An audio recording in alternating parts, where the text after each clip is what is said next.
के गलतिया जानू पकड़ाइल बा मेडिकल रिपोर्ट में। नैहर के गलतिया सोना पकड़ाइल बा मेडिकल रिपोर्ट में।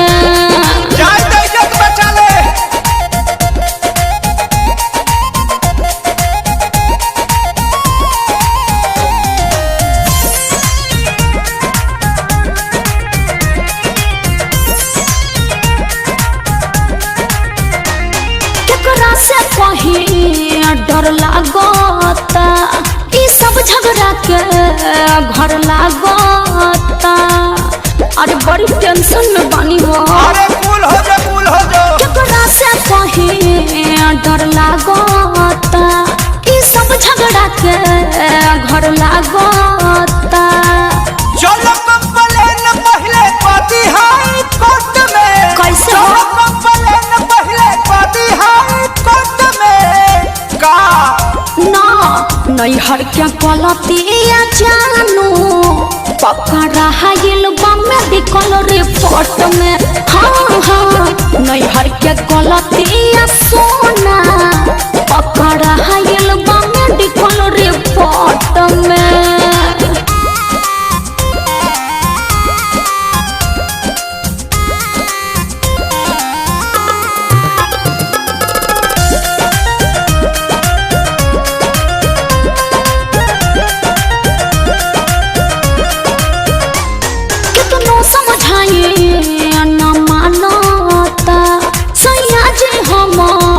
सब जानता अरे का करी कुछ समझ में नहीं खेबा।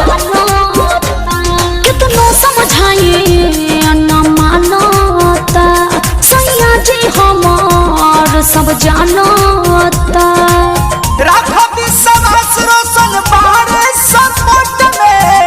राखो विश्वास पर मध्य बारे सपोर्ट में। सुना ना नैहर के गलतिया जानू पकड़ाइल बा मेडिकल रिपोर्ट में।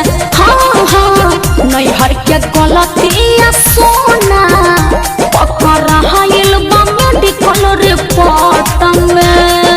टेंशन में तू लगो दारू दिन रातिया जागो दारू। तो का इतना बेचैन तू तो रहलू ना छोट में। अरे हाँ इतना बेचैन तू तो रहलू ना छोट में। का बोले काहे नैहर के गलतिया जानू पकड़ाइल बा मेडिकल रिपोर्ट में। नैहर के गलतिया सोना पकड़ाइल बा मेडिकल रिपोर्ट में। हर एकदम से तू हमके फंसा देलो।